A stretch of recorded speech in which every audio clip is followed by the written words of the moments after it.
نحمده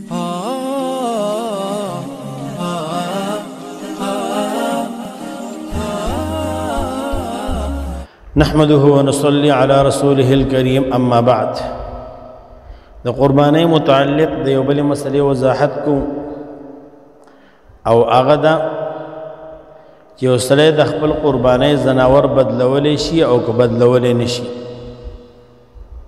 یو سړی قرباني واغسته خوښه شو د ځان ته پرېږدم اوس بله اخلم نو دا بله دې بدلولی شي او که بدلولی نشي. نو دا چې څنګه موږ مخکنی ویډیو وکړو د دې همدغه مثال دی. که یو سړی داسې وي چې هغه غریب وي قرباني پې واجب نه وي یا ده واغسته نو دی نشي بدلولی او که ده د هغې په ځای باندې بله واغسته نو بیا هغه بله هم نشي بدلولی دواړه به قرباني کوي. او که یو سړی مالدار دی قرباني پې لازم ده او دی ولګې دی یو قرباني واغسته نو دی بدلولی شي. خو د بدلول لپاره یو څو خبرې لازمي دي.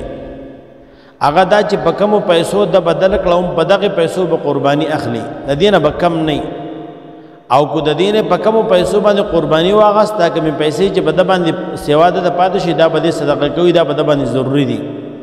یو سړی دی په 100,000 روپۍ اغستې ده هغه یې خوښه وه یا ځان ته پرېښوده یا په بل چا باندې خرڅه کړه. اوس که دې د هغې په ځای د 19,000 روپو څاروی واخلي دا 1,000 روپۍ به دې صدقه کوي دا ځان ته دې نشي پرېښودی دا به خامخا دې ورکوي.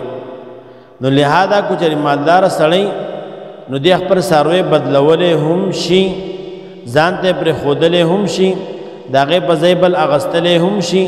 دقه یو قرباني به کې سوا په هغه باندې څه نشتی خو چې کومې پیسې د هغې په برابرۍ کې پاتې شوي دي هغه پیسې به صدقې او که سوا ولګي د هغه دپاره سوا صدقه ده. او که غریب سړی نو غریب سړی که یو څاروی اغستی دی په ده باندې قرباني واجب نه ده دی بیا نشي بدلولی. کو دی ولګېد او بل یې واغستو چې یاره دا به پاتې شي دا به وکړم قرباني پې لازم نه ده نو بیا په ده باندې دواړه لازم دي. وما علینا الا البلاغ.